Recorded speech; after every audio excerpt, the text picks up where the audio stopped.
Hello, we are back to do another video with my lovely wife. Cassie. What's your name? Oh, Cassie. And today's going to be Matthew chapter 24. I'm going to read all of it and get down to it, talk about it, think about it, have her read it. And Oh, I'm reading the whole thing? yeah, you do such a beautiful job. I love your voice. You're the best ever. Thanks, babe. You are so welcome. Anyway, all right, let's get it. So, hit it. It's yours. The floor is yours. Okay. Well, first, it's been a while since we've been here, right? And we were just reading, gosh. Do you even remember what we read last before we went on vacation? Because it looks like this is... Oh, the 7 woos to describe it. Did we read that? Wow. Yeah, we did. We read it. That's what it was. Yeah, because remember we were trying what the word phylacteries meant. We were looking that up. Anyways, it doesn't look like we actually need to do a recap. But if you want one, you can go back on our videos to Matthew chapter 23 and see the discussion there. But right now we're going to get into Matthew chapter 24, which is, that's one of my favorite chapters in the Bible. I think it's a pretty awesome chapter. Okay. And Jesus went out and departed from the temple, and his disciples came to him for to show him the buildings of the temple. And Jesus said unto them, See ye not all these? Verily I say unto you, there shall not be left here one stone upon another that shall not be thrown down. And as he sat upon the Mount of Olives, the disciples came unto him privately, saying, Tell us, when shall these things be? And what shall be the sign of thy coming and of the end of the world? So there's 3 questions that are asked there, which I think are interesting, because he says all these stones are going to be thrown down, and the disciples say, and they come to him privately and they ask, when shall these things be? That's the first question. And what shall be the sign of your coming? That's the second question. And the third, and so it would be, what shall be the sign of the end of the world? And the word world, I know this just from lots of studies, is actually the word age. So what period. is... Or period of time. Yeah. So they're asking, what shall be the sign of your coming and of the end of the age? And in verse 4, Jesus answers, he says, And Jesus answered and said unto them, Take heed that no man deceive you. For many shall come in my name, saying, I am Christ, and shall deceive many.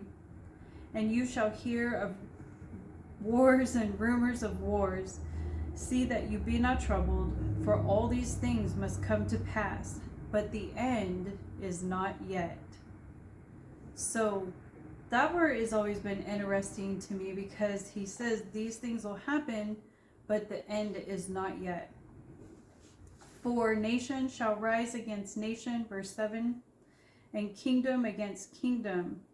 And there shall be famines and pestilence and earthquakes in divers places. All these are the beginning of sorrows. So we know that hearing wars and rumors of wars are not the end. And that nation shall rise against nation, and kingdom against kingdom, and that famines and pestilence and earthquakes in divers places are going to take place, and that those are the beginning of sorrows. Then shall they deliver you up to be afflicted, and shall kill you, and you shall be hated of all nations for my name's sake. And then shall many be offended, and shall betray one another, and shall hate one another. And many false prophets shall rise, and shall deceive many. And because iniquity shall abound, the love of many shall wax cold. And this is just like sidebar, like, you know, like kind of off topic, but I feel like we've experienced that in our own country recently, like where iniquity, when it begins to abound, when it begins to grow, that the love of people, it gets cold. So it's hard to see love coming from people in the day that we live in, because, well, the scripture tells me here that, you know, because iniquity shall abound, the love of many shall wax cold. I'm not telling you that that's the time period that we're in. I'm just saying, like, I personally experienced seeing a lot of things taking place in my own country, in my own nation where I live, and people just, the love is like missing, like it's like, and then there's like a false love that's slapped on top of it. Like, I'm not going to get into all those details, but we call certain things love that are not love. And to me, it's just a imitation. It's a false love. It's not real. And I don't know. I experience this in where I live, and it really kind of troubles me in my spirit. I have something to say about that too. Like comparing, we went to our trip in Reno, and there was that homeless lady, you know, and that used to be kind of a big deal, that you wanted to help someone that was homeless, give them some money, give them some cash, give them whatever. You didn't. Today now we just ignore them. Yeah. We walk past them. We don't acknowledge them, and it's like, but God said you can be treated. You can be helping helping me. True. That could be me disguised, or because it's one of mine, you've helped me. Basically, is what kind of the scripture says. You know? Well, he says, when you have helped the least of these, right, you have helped me. Right. So, or you have done it unto me. So that's that wax. That's that cold love that we don't have towards one another, because it's just become commonplace, and it's a part of the society we live in today, and it's like it's almost like it's done on purpose. There's certain things that are done on purpose now that are dividing us, that are causing us to want to hate one another or dislike one another.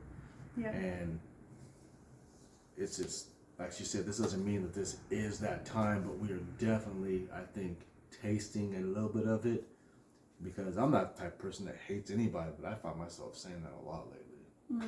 I'm like, I hate that. I'm like, I do not hate anybody. That's just, it's not my character. But because the way the times are, yeah, I can see this happening. For real, see this happening. It wouldn't even question it. Yeah. So. And the cause, I mean, I think we can see here that there's a cause. There's something that is causing this to happen. It says because iniquity shall abound, because iniquity is just getting bigger and bigger. We see a lot of wrongdoing, and we call this wrongdoing right doing, and it's not. When there's looting, and, you know, like, where in the world is it, where and when in the world did it become okay to, like, bust into stores and start ripping things apart and stealing, and, you know, like, literally stealing? You're breaking the 10 commandments right there. You got one of the 10 right there. And we see a lot of it, you know, and just like a lot of misconduct, a lot of rebellion, a lot of it's just crazy. There's so much craziness that's happening.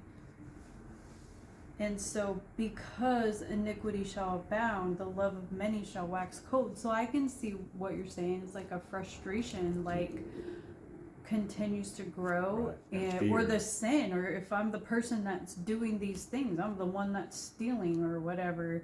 Or even just fear alone of watching the things happen cause you to change your view on people. Yeah, your know, thought process. Yeah, it's like exactly. you do not like certain people. You start because- callousing over. Right. Yeah. Mhm. It's kind of scary. I don't like that. So, anyways, let's go on. Verse 13. But he that shall endure unto the end, the same shall be saved. So that's kind of interesting too, because now it's letting us know again that it's still not the end. It says, if you endure to the end, the same shall be saved. That person will be saved. And this gospel of the kingdom shall be preached in all the world for a witness unto all nations, and then the end shall come. This particular verse actually correlates with another verse in the book of Revelation, but I'm not going to go there. But I do find it interesting. And I also like this particular scripture because it says that the gospel is going to go to all the nations. So that means we're all going to get to hear it, and we're all going to be we're going to be given a chance. And that is big. That is like huge. And then verse 15, it says, when ye therefore shall see the abomination of desolation spoken of by Daniel the prophet stand in the holy place, whoso readeth, let him understand. Then, so if you see the abomination spoken of by Daniel the prophet, whoso readeth, let him understand. And you can find that in Daniel chapter 9, verse 27. It says, at that time, then, let them which be in Judea flee into the mountains. And I like to pause here also because I think sometimes, like, whether you are a pre-tribber or mid-tribber or post-tribber or whatever you think the end is going to look like, I think it's important to note that all of Christianity, even the Jews, we're not all going to be running and hiding. The Bible is actually pretty specific, not just in this location, but in other locations, about where the Antichrist is going to go and who he's going to conquer, overcome. And it also talks about God's people being strong and doing exploits and teaching among people. And so, but just in this particular passage here, I think that oftentimes I hear some teachers say that we're going to be running and hiding, and I'm like, no, that's not necessarily true. So anyways, let them which be in Judea flee into the mountains. Let him which is on the housetop not come down to take anything out of his house. Neither let him which is in the field return back to take his clothes. And woe unto them that are with child, and to them that give suck in those days. Could you imagine, like, you're trying to flee to safety, and you got your baby or you're breastfeeding or something like that? That will be very difficult, very hard. But pray ye that your flight, verse 20, be not in the winter, neither on the Sabbath day. Yeah, imagine that, if it were in the winter or on Sabbath when you're not supposed to do anything. I mean, that would be nuts. And then it says, for then, so at this time, during this time, there shall be great tribulation, such as was not since the beginning of the world, to this time, no nor ever shall be. And except those days should be shortened, there should no flesh be saved. But for the elect's sake, those days shall be shortened. Which is, like, I think, like, right here, I like to always say, like, this is the clock, so to speak, the starting point where we can say, this is where tribulation is going to start. We call it the Great Tribulation, and I think we call it Great Tribulation because it says, for then shall be great tribulation. So, and it tells us when it's going to happen, and that's when that abomination of desolation spoken of by Daniel the prophet is seen in the holy place, the temple. So when we see that, we'll know that that's when Great Tribulation will start. And the people that live in Judea, I'm not going to get into all those details, but it's a certain place in Israel. Those folks will need to flee. And there are actually certain affiliations, I guess, if you want to call it that have actually like sent out magazines and like just, stuff to the people that live in that area to warn them about this time that is coming so they can be prepared. I don't know what the response looks like, but I appreciate that somebody has been thinking of them and making sure that that happens, because as we know as Christians, the Jews do not believe that Jesus was the Messiah, so it's kind of important to reach out to them, and share whatever we can, whenever we can. You have anything to say? No. Just listening? Yeah. Just gonna let me talk through this whole thing? Yeah. Oh my goodness. Okay. Verse 22. Oh, no, sorry. 23. Verse 23, it says, Then, if any man shall say unto you, Lo, here is the Christ, or there, believe it not. For there shall arise false Christs and false prophets, and shall show great signs and wonders, insomuch that if it were possible, they shall deceive the very elect. So these false Christs and false prophets will show great signs and wonders, insomuch, so much so that God's own people, if it were possible, would be deceived. And Jesus says in verse 25, Behold, I have told you before. Wherefore, if they shall say unto you, Behold, he is in the desert, go not forth. Behold, he is in the secret chamber, believe it not. For as lightning cometh out of the east and shineth even unto the west, so shall the coming of the Son of Man be. I think it's cool because now he's going to start answering that question on like what it's going to look like when he comes. For wheresoever the carcass is, there will the eagles be gathered together. And then verse 29, it says, immediately after the tribulation.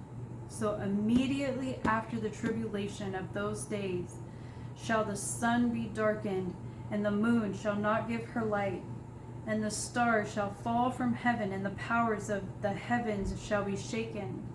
And then shall appear the sign of the Son of Man in heaven, and then shall all the tribes of the earth mourn, and they shall see the Son of Man coming in the clouds of heaven with power and great glory. So he even tells us when he's coming. No man knows the day or the hour, but we're going to have a very, very good eye out for the events taking place around it. And it says, and he shall send his angels with a great sound of a trumpet. Imagine. I can't get into all the other ones because all the other books, verses, and all that, but the trumpet, okay? The trumpet is going to sound. And they shall gather together, the angels shall gather together his elect from the four winds, from one end of heaven to the other.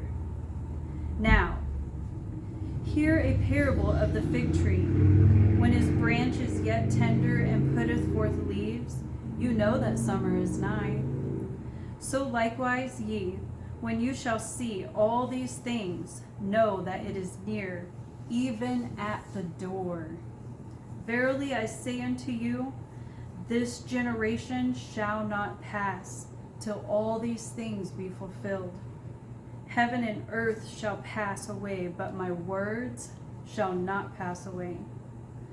But of that day and hour knoweth no man. So we will not know the day, and we won't know the hour, not even the angels of heaven, but my Father only. And Jesus goes on in verse 37, but as the days of Noah were, so shall also the coming of the Son of Man be. For as in the days of that were before the flood, they were eating and drinking, marrying and given in marriage until the day that Noah entered the ark. And I liked how somebody said to me one time that, I believe it was my Aunt Jan that said this, because we were talking about this particular verse, driving to Oklahoma to visit family one time. And we were talking about the eating and drinking and marrying and giving in marriage. And she said, she said, I think that what I feel like this is really saying is that people are just going to be going on about their lives. They're just going to be doing their thing. Eating and drinking and getting married, just, living life. And no one's really going to be paying attention. And I just made me kind of sit back and go like, wow. Like, I never thought about that before. Because I had read it another way, but after hearing that, I changed my mind. I was like, oh, yeah, I can see that. And especially in today's world, man, we're so caught up with so many things, it's crazy. We're busy on social media, shopping, keeping up with the Joneses. Got a lot of stuff going on. A lot of politics going on. Oh, a lot of sicknesses going on. Had a pandemic. Anyways, I digress. 39. And knew not until the flood came. So these folks that were doing their thing didn't know until the flood came and took them all away. So shall the coming of the Son of Man be. Then shall two be in the field, the one shall be taken and the other left. 2 women shall be grinding at the mill, the one shall be taken and the other left. Watch therefore, for you know not what hour your Lord doth come. But know this, that if the good man of the house had known in what watch the thief would come, he would have watched, and would not have suffered his house to be broken up. Therefore be ye also ready, for in such an hour as you think not, the Son of Man cometh. That didn't sound right. Therefore be ye also ready, for in such an hour as you think not, the Son of Man cometh. There we go. That was right. Words? No, I'm just thinking ahead because I read ahead, so I don't Wow. want to cheat. He is always cheating. I think it's funny too, because he told me last night he was gonna get up this morning and he was gonna read what we were gonna talk about today, and I was like, no, you can't do that. That's not us being raw. That's not us being unfiltered. So he gets up this morning and he reads the wrong chapter. Anyway. That's what I'm talking about right there. Yeah. To me, that just speaks words about, us being leaders as men of your household, or if you're a single woman, then you got to take that responsibility on your own. Being ready, Unless you got a watching. dad. Huh? Unless they got a dad. Still Well, remote. I'm saying if they're living on their own as a single woman, then. Oh, yeah. But I guess your dad would still be your spiritual leader, or someone you can speak to about spiritual things. Yeah. So yeah, be ready and awake, and don't fall asleep. And I mean fall asleep as in spiritually fall asleep. Yeah. As in letting the world engulf you in their things, and then you kind of put that thing to the side, and that thing kind of just takes a nap, and then you miss that calling. Well, think about, I don't know about you, but this last week, going on vacation and all of that, it was hard. I came back and I was like, my prayer time was thrown off, like everything was thrown off. I was like, Lord, I feel like I'm way over here right now, and not like, and I want to be lined up. I need to be lined up. Yeah, that's kind of, I guess. Yeah. Well, because I feel like I got all wrapped up over here, Mm-hmm. you know what I mean? That it just kind of discombobulated me a little bit. And, you know, I have to be aware when this is happening, because otherwise, as you're saying, you can be engulfed by it. And then the next thing you know, you're just like off down the street. Yeah. You know, So I like think there were a it's- couple days that I didn't even think about praying. Didn't even cross my mind. I was think going to it's- bed. I think it's just a daily thing. I think it's just like you have to walk in prayer daily. Like, just remember what you're here for. You know what Yeah. I mean? I don't think it's really, you know, have to designate a certain time and day to be there. It's, Well, no, but I like to pray in the morning. I get what you're saying. But I'm Okay. just saying, it's like you're going to be in that present. You would be in that present if you're just walking and thinking about God on a daily basis. Yes, and I just, understand that. you know, and I think that's the part that you get disconnected from when you go about going on vacation, or you go about just getting engulfed in work. You shut off these things and you go turn on work, and you forget about the spiritual things of God, and he's sending you someone to minister to. Yeah. But then you're like, oh, this is work. You know, you've let it die out for those couple hours. Yeah. So that's just walk in the Spirit as much as possible. Not done. Come with you. You're not done. You only read 44. There's 51. What? Yeah. There's more? She thought she was done. I was like, what I are was you totally doing? done. She thought she was done. Wait, She wait, ain't wait, done. wait, wait. What? Yeah, you